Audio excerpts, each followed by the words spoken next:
All right, class, here we are at Chapter 11, and we are talking about two classical forms today, Ternary and Sonata-Allegro forms. This painting is from a ball at the Redutensaal, the dancing hall in the Emperor's Palace in Vienna. The painting was done about 1800. At first, these dances were closed for all except the nobility and military, but Emperor Joseph II opened them to all citizens in the late 1700s with the rise of public concerts and trying to actually make people who weren't of big influence feel a little more included in society, which was needing to take place. If you look up here in the gallery area, you can see the orchestra. This dancing hall is still in existence. Pretty classy. Ternary form is also described as ABA, and it includes a statement, contrasting material, and then a repetition of the original statement. It's also described in your text as home, away, home. The statement and repetition are found in the tonic key, and the repetition is either a full or partial statement depending on the work. The contrast is a different melody in a contrasting key and or mood. Minuet and trio are ternary forms. You might wonder why such a scripted form would have been used in the classical era. Composers were needing to make a lot of music quickly, and you yourself probably can remember in English class having to write something, and if you don't have enough direction, you just kind of sit there tapping your pencil or tapping your fingers on your keyboard, wondering when an idea is going to pop into your head. By using these pre-existing forms, the composers could plug in their ideas and make a nice work rather quickly. Again, looking at the structure a little more detail, you can see here that there's actually more detail than just the larger overarching ABA shape here. There is a miniature ternary form within the larger, so there's really two things going on here that are three parts. So we have A section, which is repeated, then BA and repeated, and then in the trio we have C, the new material, and then DC, which is often repeated. Then we go back to the beginning and play the ABA without repeats. So it can actually be analyzed down further than the basic ABA that we really want to make sure you all remember. A serenade is one of the genres that we see a lot of in the classical era. And a serenade is a light, multi-movement composition. These were written for strings or a small orchestra or perhaps a small wind group, and they were intended for public entertainment. They were often performed outdoors, and sometimes this music was written for specific occasions. Mozart, Eine, Kleine Nachtmusik is a serenade, and it's pretty recognizable to most people because it's just one of those things that's played a lot. So the genre again is serenade, and this is the minuet and trio part, movement 3. The minuet highlights a strong violin melody with an active bass line, and the trio features soft stepwise or conjunct melody in the violin. I think you'll like this recording because it has an analysis written in, so it will help you follow it, and it's short.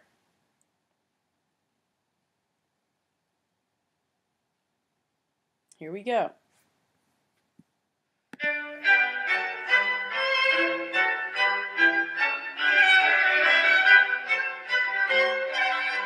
That's the A part, and it's repeated.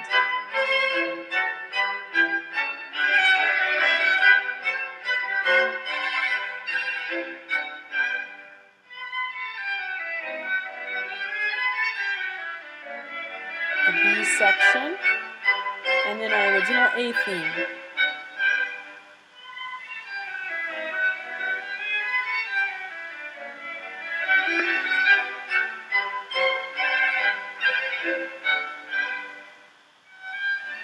New mood. A little more elegant and smooth and flowing.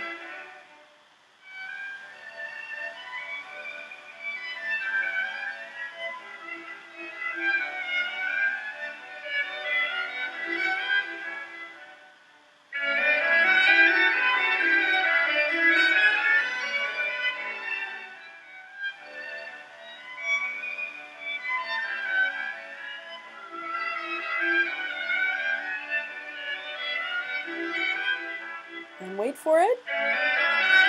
We're almost back to the minuet. Close your eyes and see if you notice when it starts.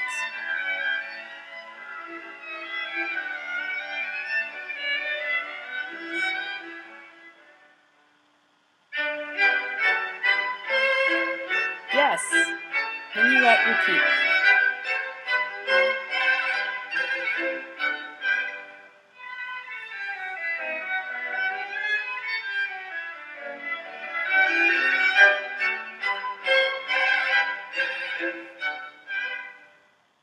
There we go. Short and sweet, and it has all the parts that I talked about. So hopefully it's a little less confusing than it was before. They were playing in an elegant salon in Vienna.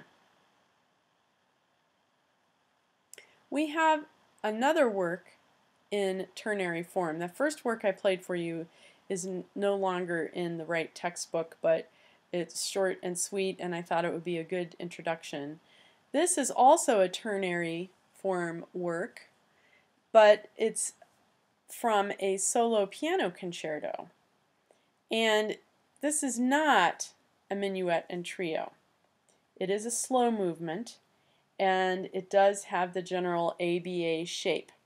And it features a coda, which is Italian for tail, meaning a final concluding section of a movement.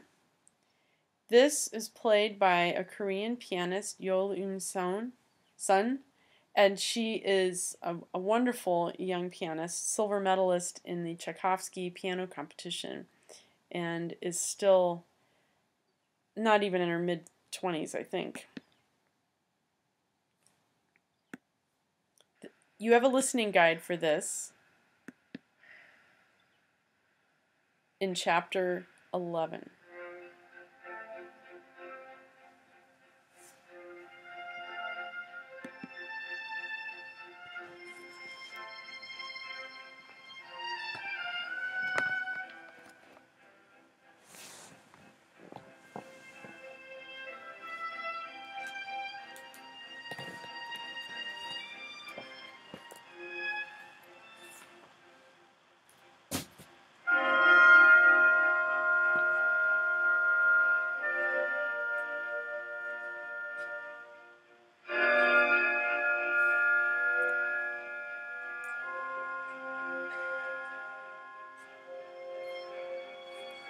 So you can hear it's duple meter with little triplets going on.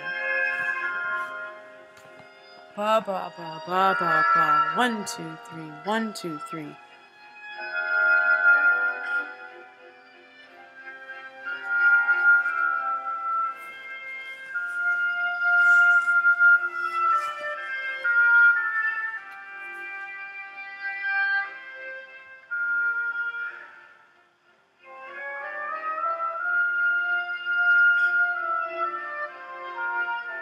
There's a series of themes being introduced here, or melodies. And the piano is going to come in and repeat theme 1 again.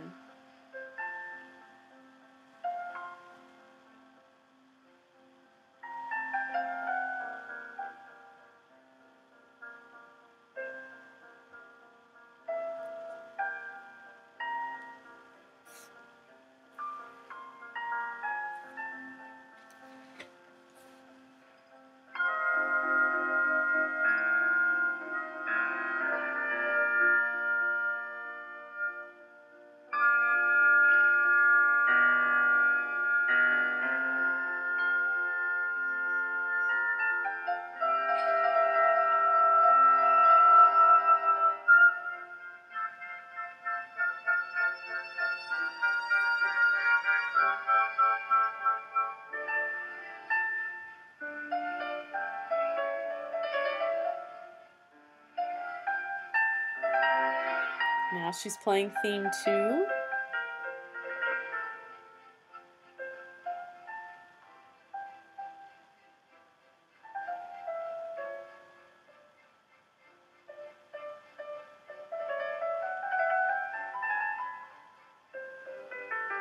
She kind of looks like she's singing, but she's not.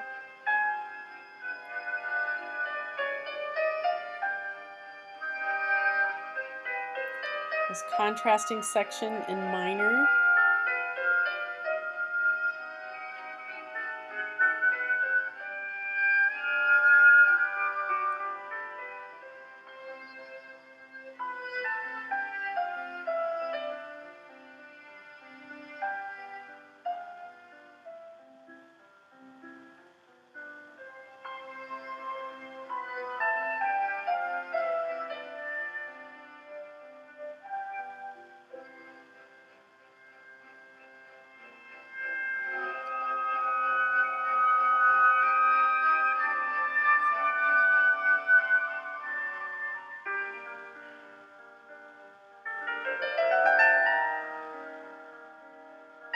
Great view of the grand piano there.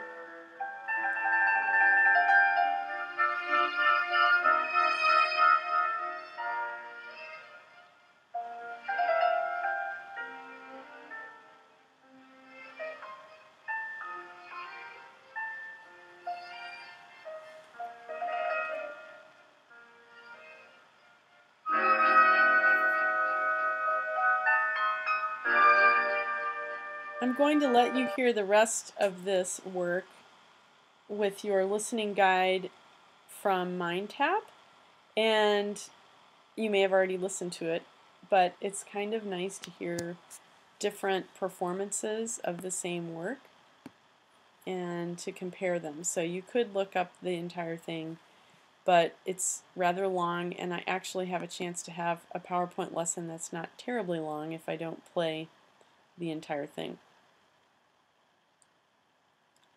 Next we move on to Sonata-Allegro form.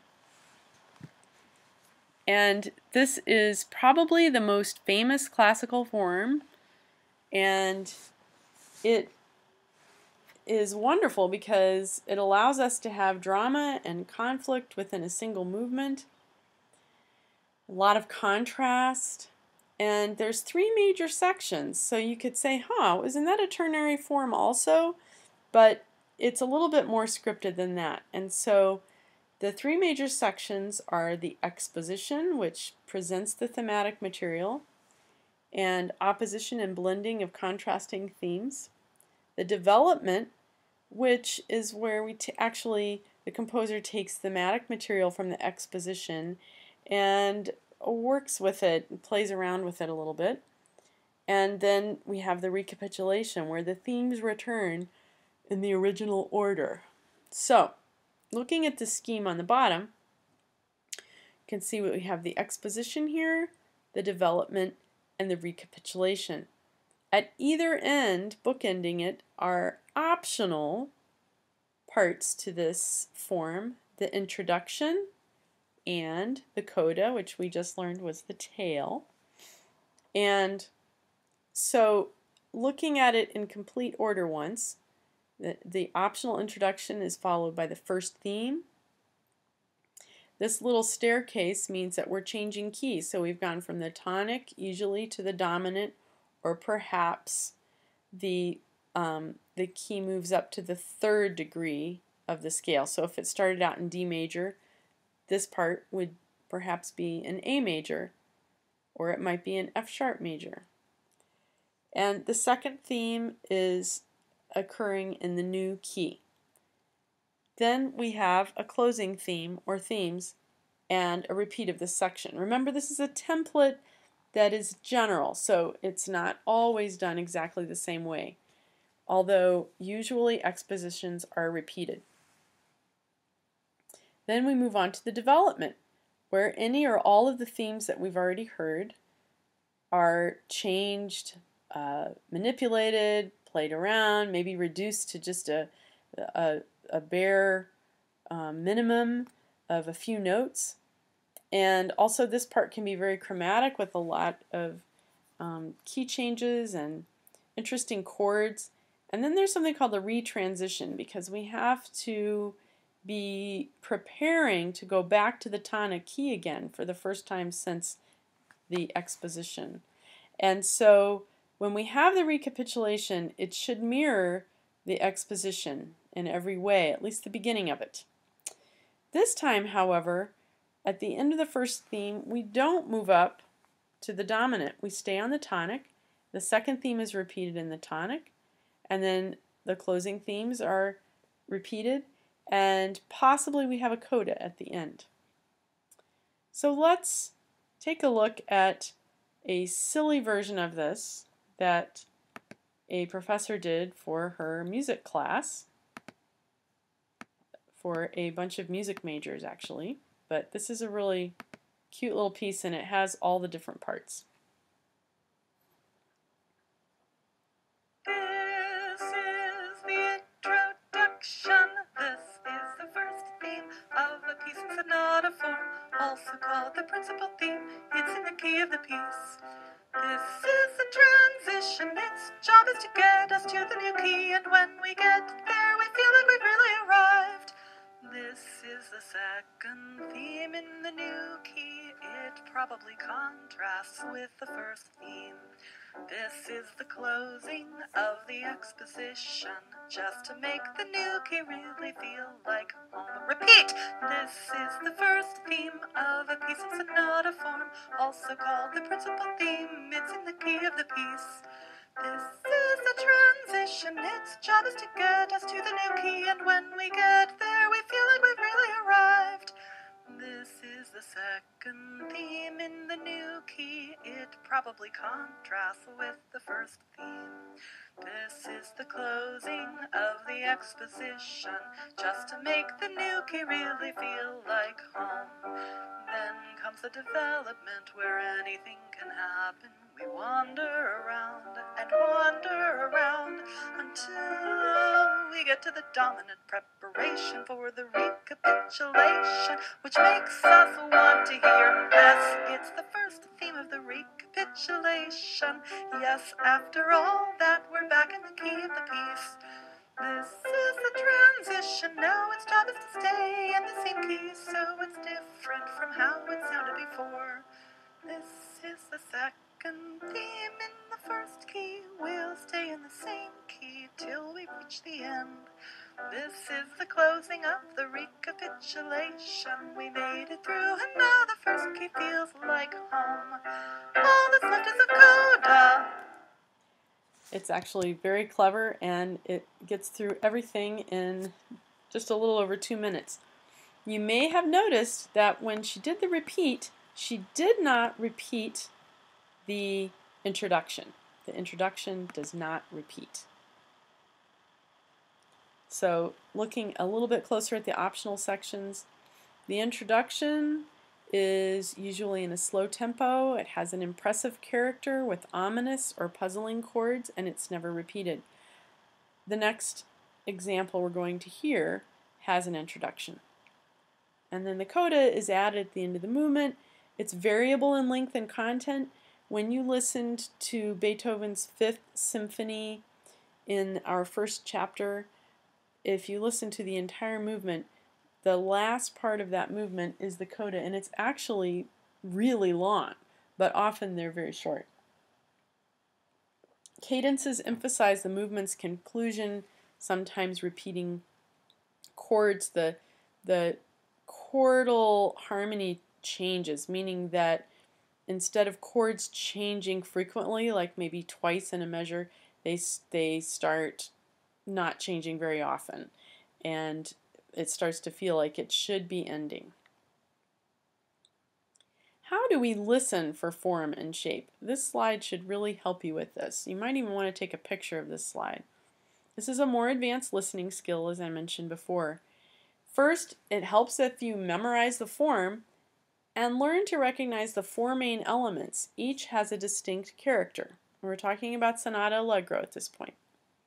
So 100% focus on listening. I can't emphasize this enough. You have to turn off the TV or whatever white noise you usually have around you, maybe when you're studying. No texting, no multitasking, no watching cute animal videos. You know what I'm talking about. So, here are the four main elements. One is thematic, clearly recognizable melodies, often a singable tune. And there's more than one of them.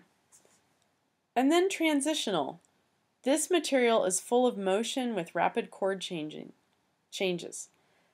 Developmental material, that's in the development, and it's active, sometimes confusing. The themes might pile up on top of one another, and it's often the most polyphonic part of the movement. And then we have cadential, which is repetitive chords leading to an ending. So thematic, transitional, developmental, and cadential. All of these will help you.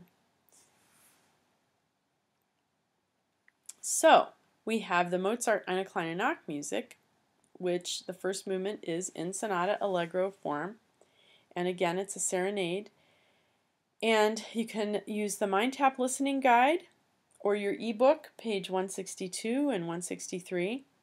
There's a little chart here showing the general shape of this movement. And actually, I said it had an introduction, but this example does not. It does have a coda at the end. So let's take a listen to this. You can see it goes back and forth between G major and D major.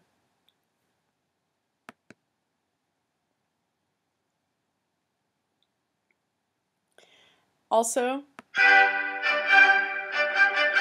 it's a graphic illustration. It's four main parts.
Alright, here's the repeat.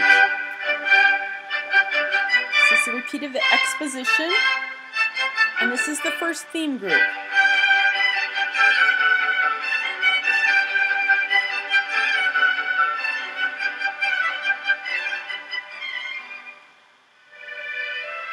Still the first theme group, and even though it's contrasting a bit.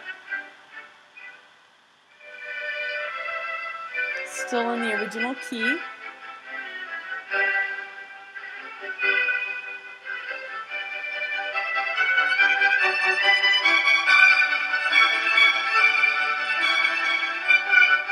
So rapid scales. We're going to have a cadence and pause from the transition into the second theme here. It's quieter, it's soft and delicate, and then the closing theme is going to take over.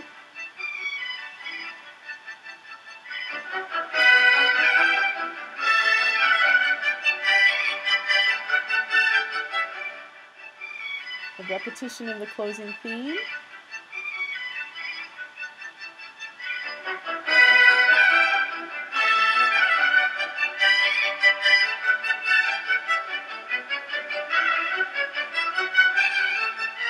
Here's our cadential chords. And now we're in the development.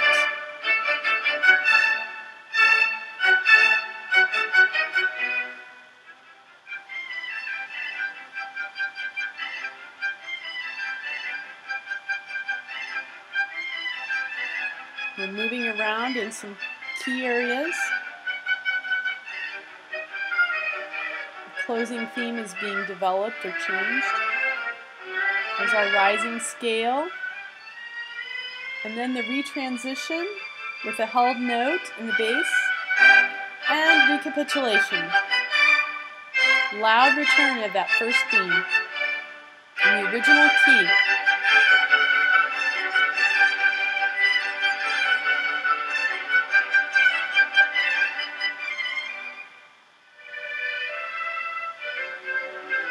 Everything's happening in the same order as it did in the exposition, but we're going to stay in the tonic key this time.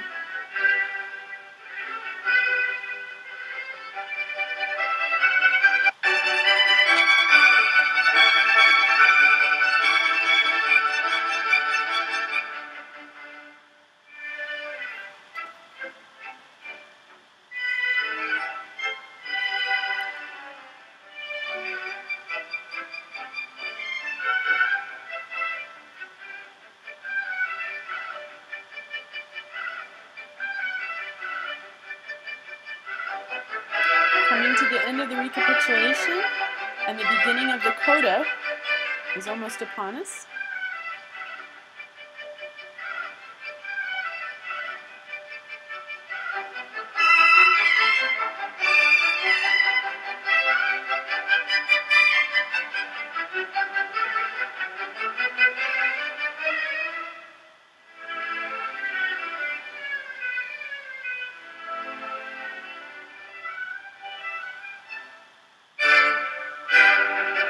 Here's the coda.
Alright, they sort of pulled a fast one on us by repeating the recapitulation.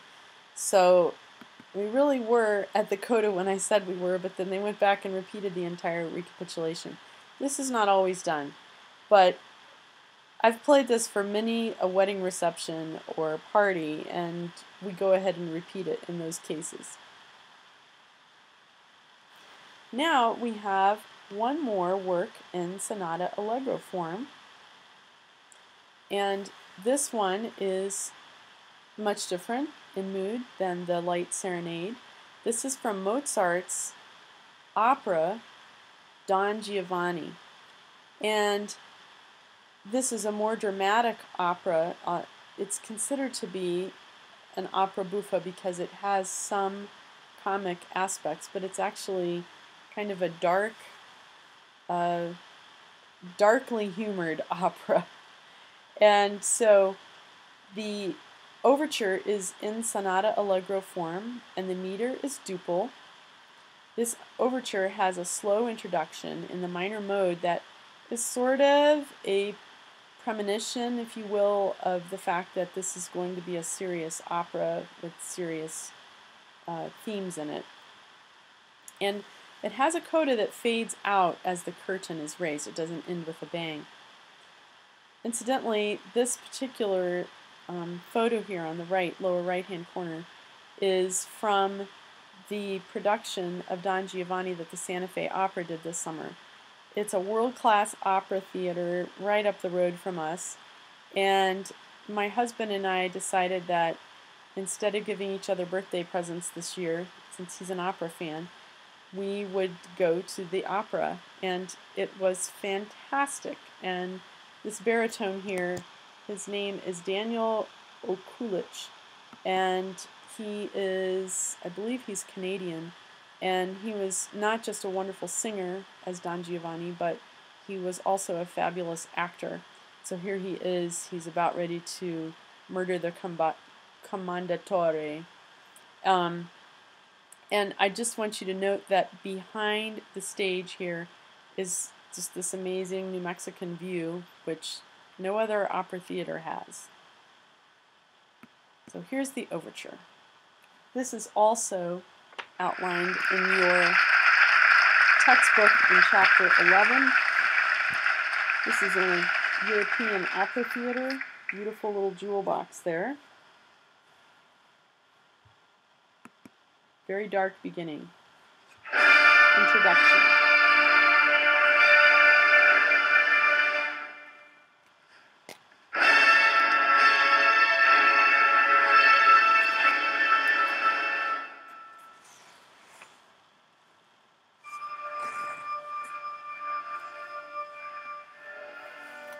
This part is supposed to suggest the evil nature of Don Giovanni.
Chromatic scale, sort of. Very chromatic in nature.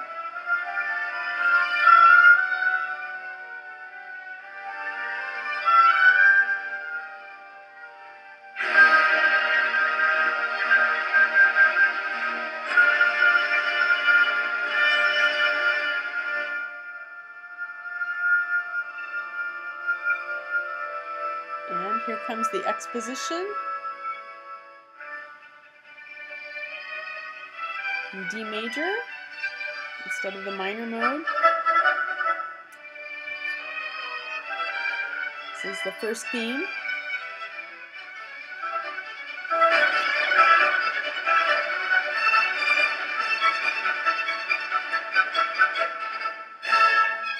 This is the transition. It's going to have unstable chords that build tension.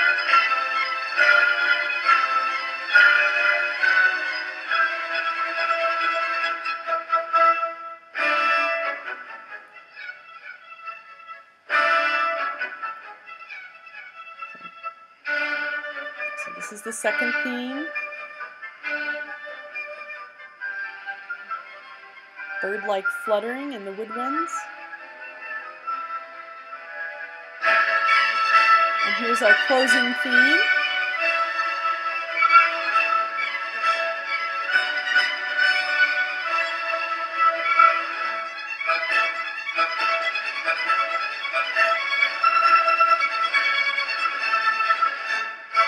And no repeat, because it's an opera overture. So now this is the development.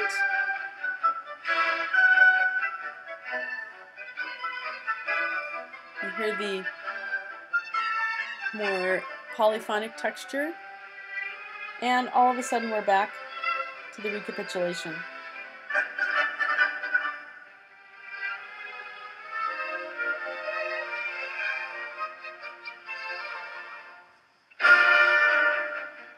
Actually not. Still in the development.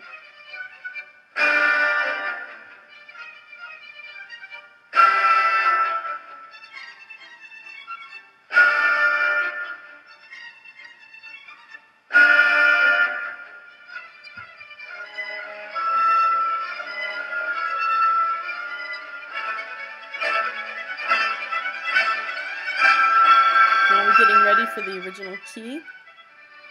There we back home again, the recapitulation.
The ending would be different than the one that you have in MindTap, I believe, because this is a concert performance of it. They ended with the big chord at the end of the recapitulation instead of with a coda that leads into the curtain being raised.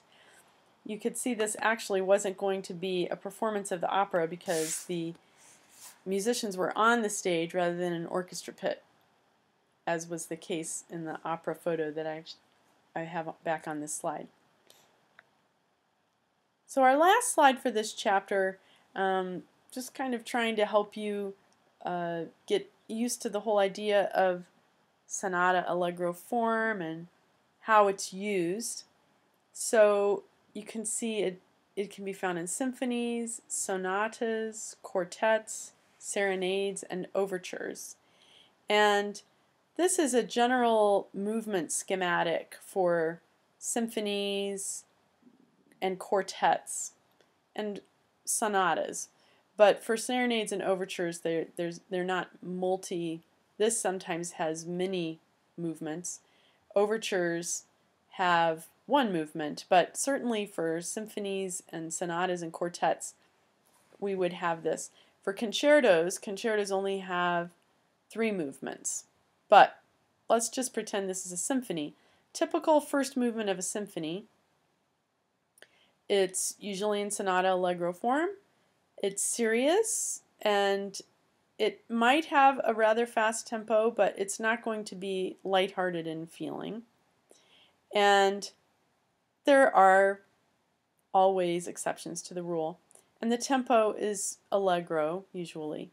The second movement can be many different types of forms, but it's going to be the slowest movement. And so it could be a ternary form, theme and variations, or a rondo form. And the mood is often lyrical and tender, and the tempo is maybe adagio. It's a slower tempo. We get to the third movement, and that's going to be often in triple meter and be a minuet and trio, which is our ABA ternary form. Usually light and elegant, sometimes spirited, and it's quite lively. Once we get to Beethoven, the minuet is often replaced with something called a scherzo, which is even faster in tempo. But the fourth movement is often Sonata-Allegro. It can be a theme and variations or a rondo, and this is usually bright, lighthearted. Whatever drama was taking place earlier in the symphony is usually worked out by now, and it's sometimes rather humorous almost. And this is Allegro, and almost always is faster than the first movement. So there you have it. Two very important forms for the classical era, and next week we will cover two more important forms. But have a good week and make sure you get through all your materials, and I will check back with you next week.